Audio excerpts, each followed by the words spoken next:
And went over to my first thing, this arm, this elbow, I really want, the first one is I want to get this elbow onto the ground and do a shrimp move. Okay?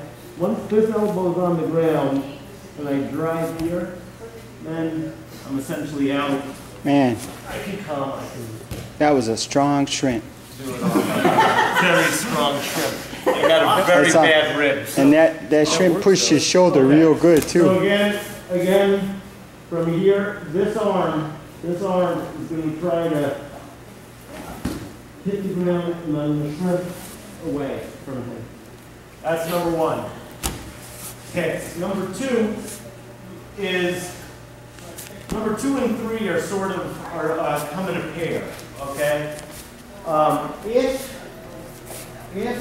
he is very parallel to me, so if I'm trying to sit up a lot, he's going to end up blocking it by being very parallel to me. If he's parallel to me, I should be able to reach over, sneak my knee underneath, pull him on top of me, and bridge him over. Okay. If he feels, come back. If he feels that I'm chasing this and trying to get very parallel, what's going to end up happening is he's going to be too perpendicular to me. Yes. When he's too perpendicular to me, I should be able just to sit up, roll up on him, maybe grab my own gi to give myself some leverage. So these two really go in a pair.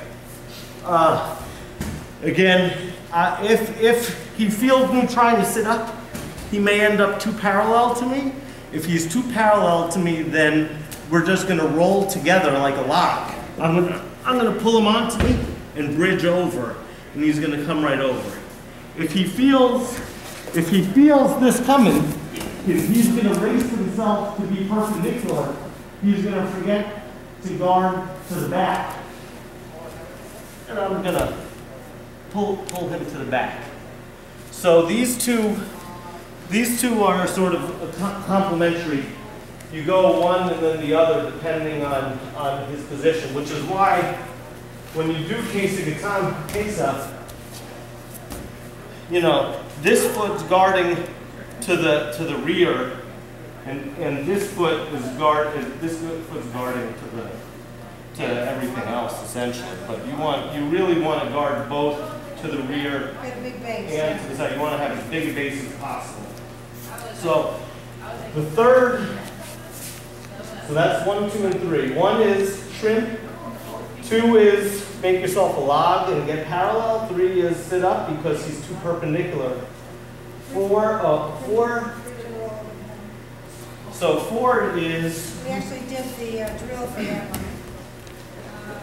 So 4 is well, actually 3 is we're going to come here. We're going to bridge for 3. That's essentially the bridge. You're just going at a different angle for that one. It's just a different angle. So you can decide to roll him perpendicular or take him on that angle. That angle, let me think about that.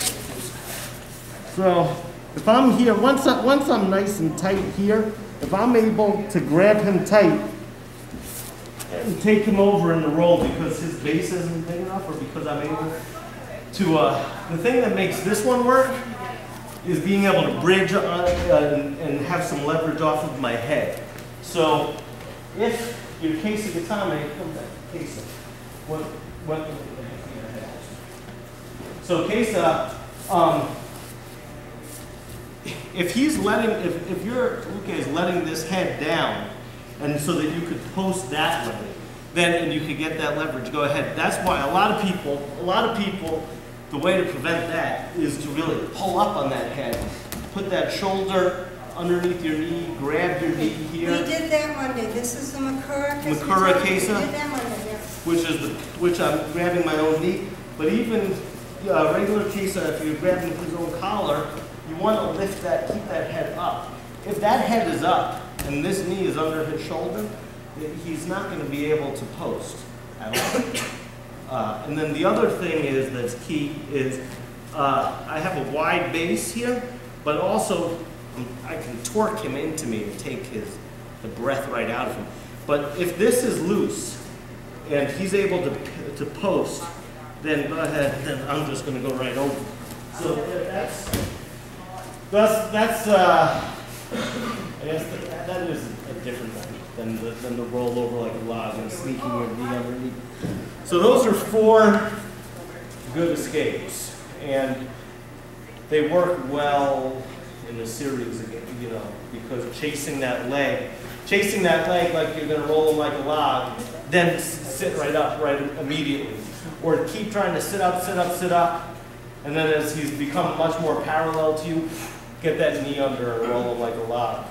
And if you feel weakness with that elbow, get it out in a tough shrimp. And if he's not holding your head tight, rig. So those are the 4. Let's practice them.